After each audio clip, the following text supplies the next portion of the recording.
21 times they had to change Yu-Gi-Oh card names. Let's watch. This video is all about Yu-Gi-Oh cards that don't exist anymore. Wow. Well, that's a lie. Sort of. These are all the major Yu-Gi-Oh cards that got their... Sorry, I just need to say, I love the Persona 4 music. I think it's Persona 4. Is it Persona 4? I think it is. Names changed over the years. This usually happens for one of three big reasons. The first is that there was a typo in a card name. In a game like Yu-Gi-Oh where... Can you imagine typos in a card game? In a card name? I assume if there is a typo, it's just... If not a typo, it's just like they are making it legally distinct or something, right? Yeah, I would assume so. I don't think it will be... It's like Labyrinth, right? That's not how you spell Labyrinth. Yeah, something like that. I would assume that's the case. Where hundreds of new cards are coming out every few months, it's easy for some cards to slip through the cracks. Like for example, did you know the original printing of Blackwing the Armed Wing just randomly had an extra space between Blackwing and Armed? Shut up. There's no way. Wait, what? That is so stupid. I love that. Oh my god. This is not what I was expecting at all. This is not what I was expecting at all. Yeah, it looks like that, right? There is extra space there, but I wouldn't consider it being an actual extra space there. That is so funny. Blackwing the Armed Wing just randomly had an extra space between Blackwing and This looks much better. Neither did I until I was doing research for this video. And Yu-Gi-Oh's got loads of these. I actually won't be going over most of them in this video since there's way too many to count and they're usually... I cannot believe there is that many with mistakes like this. It's so dumb, dude. That is so stupid. I don't know how they get away with it. Just something with capitalization or punctuation or whatever. The second reason is when they change a name for censorship reasons. Yeah, I mean, this is reasonable, I think. It's different culture and stuff, so if you want your card game to sell, you just sometimes have to censor some stuff. I assume so, yeah. Basically softening the language from something dark or edgy into something a little more PG. Yu-Gi-Oh packs do say it's a game for ages 6 and up, so I guess that's fair. Yeah. Do you think there is someone that is, No, I assume there must be like teenagers playing Yu-Gi-Oh. Do you think there is teenagers playing Yu-Gi-Oh? I cannot imagine, honestly. I feel like when I see someone playing Yu-Gi-Oh, I assume that they are at least 25, right? The youngest that Yu-Gi-Oh player can be is 25. That's what I assume. But I don't know. I don't know if there is demographics about it. And last but definitely not least is when they have to change a card's name to actually change its functionality. Usually this means the card accidentally and oh yeah, because it's not part of an archetype and you need it to be part of like something. Okay, so to make it searchable and stuff. Working in an unintended archetype, but the inverse could also be true. Sometimes cards get changed to become part of an archetype that came out later. These are some of the most interesting ones we'll be talking about. I really want to see a 6-year-old. Huh? That was a weird place to end the sentence. I really want to see a 6-year-old to top a YCS. Like an actual kid winning a YCS. We're not winning, right? Placing well in a YCS is crazy. Yeah. I guess I personally don't want to see that. It feels discouraging for everyone else if a random kid wins something important for the people who have been trying for a long time. So no, I personally don't want to see that. I don't know. Alright, that's the intro. Let's explore some long-lost Yu-Gi-Oh cards. Our very first card is also one of the most infamous name changes in the history of the game. It's After Genocide, a card that actually came out... What? I literally never seen this before. After Genocide? How was this printed in the first place? Dude! How was this printed in the first place? That is crazy. In my favorite Yu-Gi-Oh set of all time, Legacy of Darkness. But anyway, you probably know where this is headed. Genocide is a very heavy concept to be referencing in a kid's game. Think so? So they quickly changed the name to After the Struggle. Yeah, I mean, you could say that Genocide, it is a struggle. Yeah, I would say so, yeah. I think this one makes sense, but what you probably didn't know is that they actually changed the capitalization on the word the. In the Okay. first reprint, it's lowercase. In the second reprint, it's uppercase. But now, in the current Yu-Gi-Oh card database, it's back to being lowercase. I don't know. The point is, genocide is bad. We're moving on from this. Yeah. The next card's Amazon agree. Archer, or as it was later renamed, Amazoness Archer.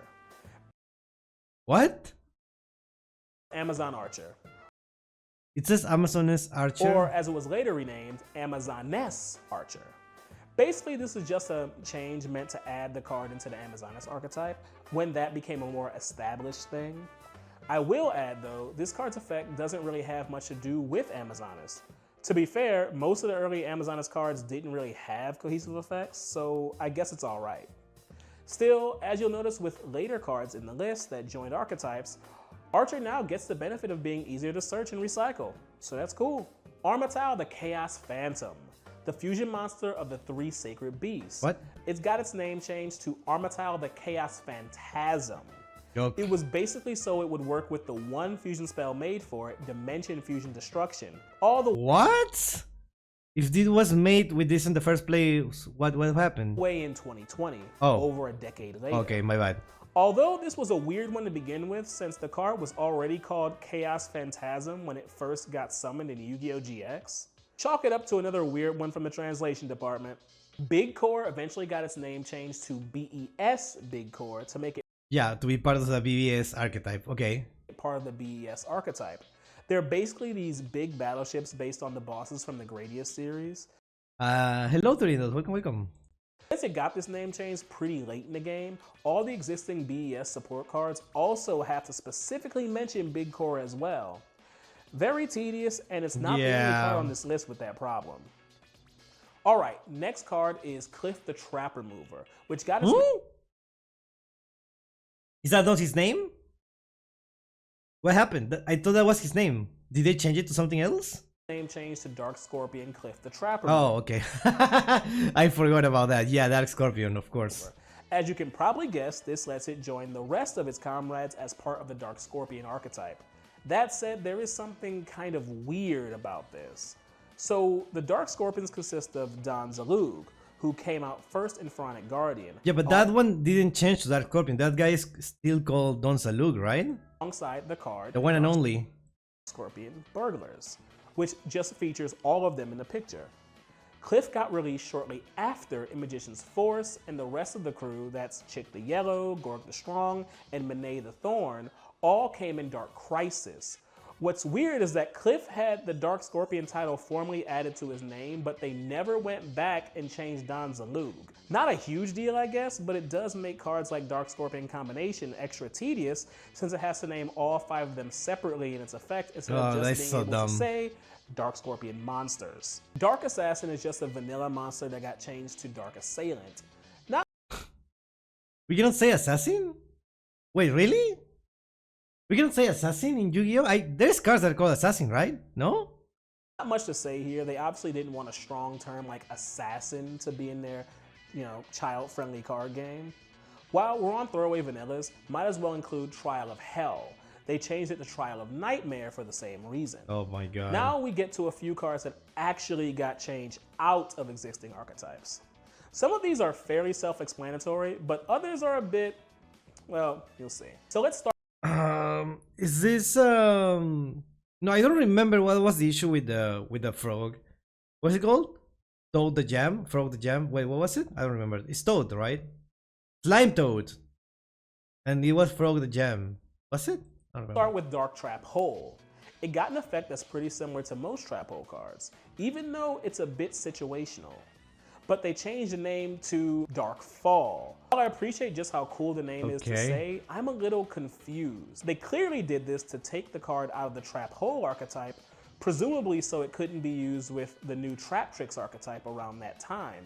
But I don't really know why. The effect works like most Trap Holes. Your opponent summons monsters, you but get it's rid of not, them. that was They the even let intent older in cards Japanese, like right? Acid Trap Hole keep its name, even though it's definitely more different than this card. So, yeah, I don't know. I guess comment if you have any theories about this one.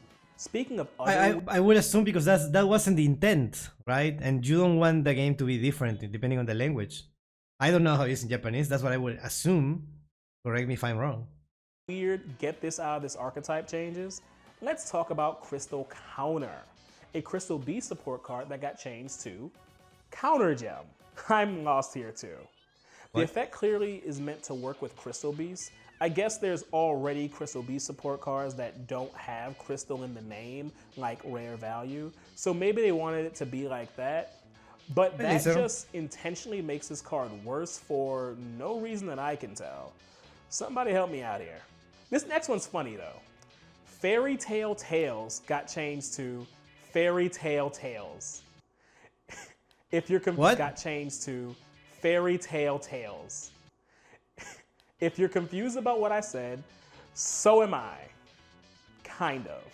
Basically, they changed T-A-I-L tail to T-A-L-E tail and vice versa. Long story short, this card, which literally supports the fairy tale archetype, no longer actually counts as a fairy tale card. Again, I am truly stumped at this change, but I'm learning not to question anymore. The quick play spell Forbidden Graveyard actually got changed to Silent Graveyard. This one makes sense because the card came out before the former release of all the other Forbidden series. Wait, hold on, I'm so sorry, the music is killing me. Before it was Persona 4, then it changed to what exactly? It was a fighting game, right? I'm pretty sure it was a fighting game. And now it's back to Persona 5. It's I think it's Persona 5. Is Persona 5? Yeah, I think it is. Is this your first time watching a video from Team APS? I've seen some of the videos before. I think I watched a few before. I haven't watched this one. So no, I haven't watched that many Team APS videos. Lance, Chalice, Dress, Scripture, Droplet, and Crown. Normally this kind of thing wouldn't matter too much since they're generic spells, but now that those cards are searchable with things like Condemn Witch and the Dark Lord cards, they probably don't want people grabbing this unrelated Floodgate card in the process. Another old and pretty infamous one is Frog the Jam. It came out of a McDonald's pack way back when, and even though it totally looks like a frog with the level, stats, type, and attribute, it wasn't actually supposed to be. The way it's written in Japanese is different, so it's not part of the archetype, and for a long time, every Frog support card had to add a clause to exclude Frog the Jam. That is so dumb, dude. That is the dumbest thing ever. You can tribute one monster to special summon one frog monster from your deck, except Frog the Jam. That looks so silly and so stupid. I don't know. I mean, I guess that was the only solution at the time, right? Because how else, right? How else without internet? There was internet, but you know, it wasn't like widely available to everyone at all times. All the frog cards says except Frog the Jam. Yeah, it's so funny. Harpy's brother is another one that I remember that is unrelated to Harpy's lady. Yeah, what did they change it to? Sky Scout, right? Something like that. Alright. Until they finally just renamed it to Slime Toad. Another old vanilla you probably remember was Harpy's brother, or as he's now called, Sky Scout. Once they decided Harpies were going to be a real archetype, they had to get this guy out of the picture. Even though, all things considered, I don't think he would have made much of a difference. No, I know there's a lot of cards that wouldn't make any difference, honestly. Nobody will play them. But, you know, there's always one crazy person who will make it unfair and not as intended, right? So actually got changed to Hidden Spellbook, making it part of the Spellbook archetype. Okay. It's a really old card with a pretty forgettable effect that you'd almost never run in any proper Spellbook deck anyway, but I guess they thought it was necessary. So now, if you're crazy, you can search his bad trap with your Spellbook of Secrets. Hooray! Here's another vanilla with a fun backstory. Remember Luster Dragon? No, not that Luster Dragon. I'm talking about one? Luster Dragon. Yeah, that's the one. So basically, the original Luster Dragon had 1900 attack, and then they made the 2400 attack level 6 version, but also printed its name as Luster Dragon. So they had to rename it shortly after, and that's how we got, drumroll please, Luster Dragon number 2. Quick aside. What the hell? What is this symbol? Last round number 2. Okay. As a kid, I always wondered why cards like Winged Dragon Guardian of Fortress or Flaming Kamakiri would just randomly have the number 2 after their name. Did anyone else think about that? No? Yes. Oh well then. Well, at least in this case, Why? I guess there was a valid reason. Next is We're not splitting the other ones, the okay. Fallen One. She's an infamous old card used in old burn decks by turning Oh, yeah, life that's point a gain Dark effects Lord. into burn effects. She was apparently always supposed to be a Dark Lord monster, and so they changed her name to Dark Lord Nurse Reficule. This is actually a pretty big deal since it means she's searchable by other Dark Lord cards, even though you wouldn't normally use her in a traditional Dark Lord deck. Null and Void actually got its name changed to Muko, so it wouldn't be part of the Void archetype that Infernoids use. This is a Void archetype? This one makes a lot of sense because the card can be pretty strong, and it has absolutely nothing to do with Infernoids. Funny thing about this card too, is Shizu actually uses it in the anime. She even calls it Muko to begin with. It just took them years to actually change the card in the game. Here's a pair of cards that got changes. Vampire Koala and Vampire Orcus both got changed to Vampiric Koala and Vampiric Orcus to exclude them from the vampire archetype. Ironically, I think I actually remember them reprinting these cards specifically in Dark Saviors, a set that introduced a bunch of new vampire cards just to give them new names. Hold on. This is the pack. The pack, dude. Her Higher and Sky Striker came out in this. Can you imagine? Can you imagine? And take them out of the archetype. Ironically though, Red Moon Baby actually had its name changed to Vampire Baby, even though its effect doesn't have anything to do with them. Then again, most old archetypes at the time didn't have a real game plan, so I guess that tracks. One more pair of cards, Synchronized Realm and Synchro Blast Wave, two sync-related spell and trap cards that got changed to Sync Realm and Sync Blast Wave. Having the full word Synchro in their names meant they were technically searchable with cards like Duelist Genesis. It's another weird one though, because Duelist Genesis can search for Synchro Overtake, which in my opinion is a way better card than either of these. You can change Kultun Synchro, which is also insane. But for some reason, they still didn't want that synergy for some reason. And last, but certainly not least, we have to talk about Red Eyes B Dragon. Oh yeah, the Red Eyes Blue Dragon, of course. It's blue, right? That's right, not to be confused with Red Eyes Black Dragon. In all seriousness, this is the #1 card that confused me the most as a kid. They wrote out Blue Eyes White Dragon. They even wrote out Magician of Black Chaos. So why, outside of all the other reasons Red Eyes gets screwed over in this game, did it not even get to have its own full name? Either way, they eventually changed it to Red Eyes Black Dragon, thank goodness. Oh, but one last weird thing about that. Red Eyes B Chick, the original Red Eye support card, got changed to Black Dragon's Chick to make it not a Red Eyes card anymore. What? What? When did this happen? Black Dragon's Chick? What? This feels cursed somehow. I never noticed. I always assumed this was Red Eyes. Yeah. Dragon's Chick to make it not a Red Eyes card anymore. That's so weird. I mean, I understand why they changed some stuff because they cannot future-proof some cards, right? So then you know how it's gonna go. What cards are gonna happen? Are gonna exist later. You don't know what is an archetype and what could become an archetype and what couldn't. Oh yeah, no, totally understandable, I guess. And thank God we have ways to fix this now. But before it was the Wild West, I assume, and that probably made some like ruling problems for some people. It's like, no, they actually updated it. You have like an old version of this card, and I'm like, okay, anyways.